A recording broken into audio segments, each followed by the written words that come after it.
నమస్తే మిత్రులారా, నేను జర్నలిస్ట్ రమేష్ని. మన ముఖ్యమంత్రి రేవంత్ రెడ్డి గారు 68 సార్లు ఢిల్లీకి పోయినా కూడా పైసా పావల రూపాయలు కూడా తెలంగాణకు తీసుకురాలే. సోది బంద్ చేద్దాం. ఈ రోజు నుంచి సబ్జెక్ట్ మాట్లాడదాం. రేవంత్ రెడ్డి గారి యొక్క పనితీరు మనం చూస్తూ ఉన్నాం. సార్ గారు 68 సార్లు ఢిల్లీకి పోయారు. ఎన్నిసార్లు? 68 సార్లు ఢిల్లీకి పోయారు. ఈరోజు రేవంత్ రెడ్డి గారు ప్రజలకు ఒక రూపాయి ఇవ్వాలని కూడా ఒక రూపాయి లేదు. ఏమనంటే కేంద్రం మనకి ఇస్తుందని చెప్పి ఎందుకు సార్ పోతున్నారు పదే పదే ఢిల్లీకి అంటే, సార్ గారు చాలాసార్లు ప్రెస్ మీట్లో కూర్చొని చెప్పారు, మేము కేంద్ర నిధుల రాబడి కోసమే మా ప్రయత్నాలు జరుగుతూ ఉన్నాయి. 68 సార్లు ఈరోజు ముఖ్యమంత్రి వెళ్ళిన సంఖ్య 68 సార్లు ఆయన ఢిల్లీకి వెళ్ళినా కూడా ఏం తీసుకొచ్చిండు అయ్యా అంటే పావుల పైసలు కూడా తీసుకొని రాలే. 68 సార్ల ఫ్లైట్ ఛార్జీని కూడా ఈయన కలెక్ట్ తీసుకొని రాలే. తెలంగాణకు వచ్చిన బడ్జెట్ ఎంత, మిగతా రాష్ట్రాలకు వచ్చిన బడ్జెట్ ఎంత, మన రాష్ట్రానికి ఏ రాష్ట్ర ముఖ్యమంత్రులు అని సార్ ఢిల్లీకి పోకుండా ఉన్నా కూడా వాళ్ళెందుకు 15,000 కోట్ల రూపాయలు వాళ్ళు ఇట్లా తీసుకొచ్చారు, పక్క రాష్ట్రంలో ఉన్న 17,000 కోట్ల రూపాయలు వాళ్ళు ఎట్లా తీసుకొచ్చారు. నిన్నగాక మొన్న అభివృద్ధిలో వెనకబడిన అస్సాం కంటే మనం హీనులమైపోయామా? తెలంగాణ అంత అద్మానం తయారైందా? మరి మన ముఖ్యమంత్రి కేంద్ర నిధుల కోసం రాబడి కోసం 68 సార్లు ఢిల్లీకి పోతే మన ఎందుకు పైసలు రావడం లేదు? కేసీఆర్ గారు గతంలో ఆయన కూడా పరిపాలన చేశారు, 10 ఏళ్ల పాటు పరిపాలన చేశారు, తెలంగాణ రాష్ట్రాన్ని కైవసం చేశాడు. ఒక్క రూపాయి వేరే వాళ్ళని అడగకుండా, కేంద్రం నిధులు ఇవ్వకుండా తెలంగాణ రాష్ట్రంలో ఆయన ప్రతి ఒక్క వ్యవస్థ నుంచి డబ్బులు పుట్టించి తెలంగాణ రాష్ట్ర ఆర్థిక వ్యవస్థను పెంచి తెలంగాణ రాష్ట్రాన్ని ఆర్థిక వ్యవస్థలో కావచ్చు, తెలంగాణ రాష్ట్రాన్ని అభివృద్ధి రంగంలో కావచ్చు, వ్యవసాయ రంగంలో కావచ్చు కేసీఆర్ ఒక రేంజ్ దాకా తీసుకుపోయాడు. కానీ ఈరోజు రేవంత్ రెడ్డి గారు 68 సార్లు ఢిల్లీకి పోయినా ఎందుకు నిధులు రావడం లేదు? కేసీఆర్ గారు కేంద్ర విషయంలో పోదలుచుకుంటే వాళ్ళ ఎంపీల మీద ఆ యొక్క విషయాన్ని వదిలేసేది. ఎందుకంటే ఆ పార్లమెంట్లో బల్లెలు గుద్ది మరి అడిగే అంత బలమైన నాయకుల్ని ప్రజలు గెలిపించారు, ఆశీర్వదించారు. ఆ విధంగా వాళ్ళు కేంద్రం నుంచి బడ్జెట్ వచ్చినా రాకున్నా తెలంగాణని రోల్ మోడల్ ఆఫ్గా తీర్చిదిద్దేసాడు కేసీఆర్ గారు. మరి రేవంత్ రెడ్డి ఎన్నిసార్లు ఢిల్లీకి దేనికోసం పోతా ఉన్నాడు? నిజంగానే నిధుల కోసం పోతా ఉన్నాడా, లేకుంటే కుర్చీని కాపాడడానికి పోతా ఉన్నాడా అనేది ఈరోజు మనం తెలుసుకోవాల్సిన అవసరం ఉంది. ఎందుకంటే మన ముఖ్యమంత్రి రేవంత్ రెడ్డి గారిని ఏరి కోరి పుచ్చిపోయిన టమాటాలో ఒక మంచి టమాటా ఉన్నట్టుగా ఆ తిరుగా ఒక మనిషిని ఏరుకున్నాం మనం. అట్లాంటి మనిషి మన కోసం పనిచేయాలి, మన రాష్ట్ర బిడ్డల కోసం పనిచేయాలి, రాష్ట్ర ప్రజల కోసం పనిచేయాలి. కానీ ముఖ్యమంత్రి రేవంత్ రెడ్డి గారు తన స్వల్ప లాభాల కోసం ఎక్కడ స్కామ్ జరిగితే ఎన్ని డబ్బులు వస్తాయనే దాని గురించి ఢిల్లీలో పోయి చర్చలు పెడుతున్నానే ముచ్చట ఈరోజు రాజకీయంగా వినబడతా ఉంది. ఎక్కడ చూసినా కూడా వీళ్ళు ఢిల్లీకి పోయేది ఆయన స్వల్ప లాభాల కోసం తప్ప ప్రజల లాభాల కోసం కాదని ఇప్పటికీ ప్రజలు చెప్తా ఉన్నారు.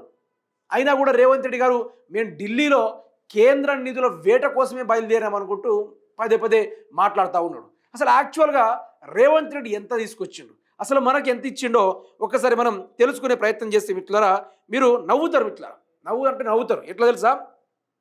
ఛోటే బాయికి బడే బాయ్ జలక్ ఇచ్చిండు. ఎట్లాంటి జలక్ అంటే మీరే వినండి. ఇక కేంద్రంతో సఖ్యతగా ఉండాలని మోదీ బడే భాయ్ లాంటి వారిని రేవంత్ రెడ్డి నీతులు చెప్పిన విషయాలు మనం విన్నది. అయితే ఢిల్లీలో ఎన్ని ప్రదక్షిణలు చేసినా రేవంత్ రెడ్డిని కనీసం పట్టించుకొని అక్కడ కేంద్ర మంత్రులు get out from my office without permission. ఎందుకు వస్తున్నావు ఢిల్లీకి, దేనికోసం వస్తున్నాం, ఎవరు చెప్తున్న ముచ్చట? ఇది కేంద్ర మంత్రులు చెప్తున్న ముచ్చట. What you want, why are you trying to meeting again అనుకుంటూ అక్కడ కేంద్ర మంత్రులు ఏకి పారేస్తూ ఉన్నారు. మరి మన ముఖ్యమంత్రి రేవంత్ రెడ్డి గారు పదే పదే ఢిల్లీకి పోతున్నాం, నిధులు చేస్తున్నామని చెప్తే మరి కేంద్ర మంత్రులతోటి మినిమం కాంటాక్ట్ లేకుంటే ఎలా? ఆ విషయం ఎలా? అయితే మీరు ఒకటి చూడొచ్చు, కాంగ్రెస్ అధికారంలో ఉన్న కర్ణాటక కంటే తెలంగాణకు తక్కువ నిధులు ఇచ్చిన కేంద్రం. కర్ణాటకను అద్మానం అయిపోయింది తెలంగాణ, కర్ణాటక దరిద్రంగా అయిపోయింది తెలంగాణ. ఈరోజు రాష్ట్రం ఒక స్థానంలో ఉండే కేసీఆర్ ఎవరి కాళ్ళ దగ్గర జుకాయించేటట్టు చేయలేదు తెలంగాణని. ప్రతి ఒక్క రాష్ట్రాలు మన తెలంగాణ కాళ్ళ వైపు చూసేటట్టు చేసింది. అట్లాంటి తెలంగాణని పక్క రాష్ట్రాలతో పోల్చుకుంటే దానికి అర్హత కూడా సరిపోకపోతుంది మన తెలంగాణది. కర్ణాటక కన్నా అద్మానమైన నిధులు వచ్చినాయి. అయితే మీరే వినండి, ఇక ఆంధ్రాకు 15,000 కోట్ల రూపాయలు. ఎంత? ఆంధ్రాకు 15,000 కోట్ల రూపాయలు నిధుల విషయంలో మెతకగా వ్యవహరిస్తున్న రేవంత్ రెడ్డి. ఇప్పుడు కేసీఆర్ని తిట్టమనండి, అన్నం తినకుండా ఆహార నిశలు ఆయన తిడుతూనే ఉంటాడు. కేసీఆర్ చావుకోరమనండి, యాగాలేమైనా ఉంటే ప్లాన్ చేయండి, యాగం చేసేద్దామంటాడు. బీఆర్ఎస్ని ఖతం చేయడానికి ఏదైనా క్షుద్ర పూజలు ఉన్నాయని ఎవరైనా అడగండి, దాన్ని కూడా మనం లేపడేద్దాం అనుకునే ఆ కాన్సెప్ట్లో రేవంత్ రెడ్డి బాగా ఇంట్రెస్ట్ చూపుతారు తప్ప కేంద్ర నిధులను దండుకోని విషయంలో చూపెట్టాడు. ఇప్పుడు ఆంధ్రప్రదేశ్ ఉంది, ఎంత సైలెంట్గా డెవలప్మెంట్ చేసుకుంటుంది. ఈరోజు తన గురువే ఉన్నాడు. ఈరోజు అక్కడ గ్యారంటీలు కావచ్చు, అక్కడ ఇవ్వాల్సిన కొత్త హామీలు కావచ్చు, మేము మళ్ళీ గెలవాలి, ప్రజలు మాకు ఆశీర్వదించాలని వాళ్ళ యొక్క కుతూహలం చూస్తా ఉన్నాం, వాళ్ళ యొక్క అభివృద్ధిని మనం చూస్తూ ఉన్నాం. కానీ మన రాష్ట్రానికి వచ్చేసరికి అభివృద్ధి మాట బంద్ అయిపోయింది, కేసీఆర్ తిట్టుడు జోరైపోయింది. నిధుల విషయంలో చూసుకుంటే మన రాష్ట్ర ప్రభుత్వం చల్లబడిపోయింది. కేంద్ర మంత్రులు కూడా దగ్గర రాని పరిస్థితి. ఏపీకేమో 15,000 కోట్ల రూపాయలు, మరి తెలంగాణకి ఎందుకు ఇంత గోస? యూపీకి 27,000 కోట్లు, యూపీకి ఉత్తరప్రదేశ్కి 27,000 కోట్ల రూపాయలు, అస్సాంకు తెలంగాణ కంటే 11,000 కోట్లు ఎక్కువ నిధులట. అంటే మనది చూడండి, రేవంత్ రెడ్డి తీపి మాటలని నమ్మని కేంద్ర ప్రభుత్వం తెలంగాణకి మళ్ళీ అన్యాయం. బీజేపీతో రేవంత్ 2 రాష్ట్రాలు నాలుగోత ధోరణితో కేంద్ర నిధుల్లో నష్టపోతున్న తెలంగాణ రాష్ట్ర బీజేపీ నాయకులతో రేవంత్ సంబంధాల వల్లనే నిధులు విషయం నిర్లక్ష్యం అనేది మనకి ఇక్కడ క్లారిటీగా అర్థమైపోయింది. కేంద్ర ఎంపీలు ఉన్నారు, అదేవిధంగా కాంగ్రెస్ పార్టీ తరపు నుంచి 8 మంది ఉన్నారు, ₹1 కూడా దేరా. ఈరోజు అస్సాము, యూపీ, ఈరోజు ఆంధ్రప్రదేశ్, అదేవిధంగా కర్ణాటక, ఈ తెలంగాణ రాష్ట్రం కన్నా డెవలప్మెంట్లో పెద్దగా అయిపోయినాయా? లేదు కదా. మరి నిధులు ఎందుకు రావడం లేదు? మరి 64 సార్లు ఢిల్లీకి పోయి మనం చేసింది ఏంది?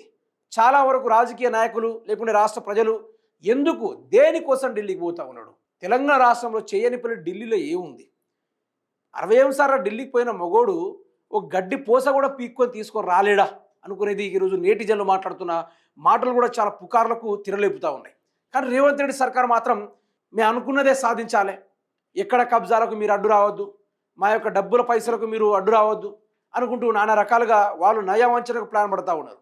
కానీ రాష్ట్రానికి నిధులు రాబట్టే విషయంలో మాత్రం కాంగ్రెస్ ప్రభుత్వం ఎందుకో చల్లబడిపోయింది. ఇప్పటికి ఏదైనా మైనింగ్ చేయాలి అంటే కేంద్రం నిర్ణయాలు తీసుకుంటున్నారు, కేంద్రంతో వాళ్ళు పర్మిషన్ తీసుకుంటున్నారు. ఏమని, ఈ విషయంలో మీకు ఇంత వాటా ఇస్తాం, మాకు మైనింగ్ చేసే కార్యక్రమం దిశగా ఏ యొక్క డిపార్ట్మెంట్ వచ్చి విచారణ జరపకుండా చూడండి అనే సేఫ్ సైడ్లో వాళ్ళు పడిపోతూ ఉన్నారు. ఇప్పుడు మైనింగ్ డిపార్ట్మెంటే కావచ్చు, లేకుంటే సింగరేణి కావచ్చు, వాటిలో ఈరోజు దోపిడీ చేస్తూ ఉన్నారు. ఈరోజు ప్రభుత్వానికి ₹1 కావాలంటే మాత్రం దాని గురించి మాట్లాడుతున్నారు. ఓన్లీ దోపిడీ రాజ్యం, దొంగల రాజ్యం అన్నట్టుగా ఈరోజు రాష్ట్రం తేడతెల్లమైపోయింది. అభివృద్ధి సైడ్గా ఇటు నిన్నగాక మొన్న గెలిచిన కర్ణాటక కూడా అభివృద్ధిలో పైసలు దండుకుని పోతున్నాయి. నిన్నగాక మొన్న గెలిచిన చంద్రబాబు నాయుడు గారు కూడా ఆయన 15,000 కోట్ల రూపాయలు తీసుకుపోవడం, అదేవిధంగా టైట్ పొజిషన్లో గెలిచిన ఉత్తరప్రదేశ్కి 17,000 కోట్ల రూపాయలు ఇవ్వడం. మరి మన తెలంగాణ గతి ఏమైపోయింది? దేనికోసం రేవంత్ రెడ్డి గారు ఈ 68 సార్లు ఢిల్లీకి ఎందుకు పర్యటిస్తూ ఉన్నారు? తెలంగాణ సొమ్ముని ఇలా ఎందుకని వృధా చేస్తూ ఉన్నాడు? ఈ హెలికాప్టర్ పైసలు అనుచూస్తున్నాయి. రేవంత్ రెడ్డి ఆడ ఉండడానికి మొత్తం తెలంగాణ సీఎం అయ్యిందా, ఢిల్లీ గులాంగిరి చేసే సీఎం అయినా అని ఈరోజు చాలా వరకు మాట్లాడుకున్న విషయాలు కూడా మనం వింటూ ఉన్నాం. గెలిచిందే దిక్కు ఢిల్లీ ముఖాలు ఉంటుంది తప్ప తెలంగాణ ముఖం ఎక్కడ కూడా ఉంటలేడు అనేది మనకి ఇక్కడ క్లారిటీగా అర్థమైపోయింది. దయచేసి తెలంగాణ రాష్ట్ర ప్రజలకు అర్థం కావాలి. ఈరోజు కేంద్రం మెడలు వంచకపోయినా ఈరోజు ఉన్న నిధులతోటి ప్రజలకు సస్యశ్యామలం చేసే నాయకుడు ఉంటే ఇంకా బాగుంటుందనేది ఈరోజు 4.5 కోట్ల ప్రజలు కోరుకుంటున్నారు. ఈరోజు రేవంత్ రెడ్డి పైన ఉన్న ఆగ్రహం తీవ్రమైంది కూడా తేల్చి చెప్పేసి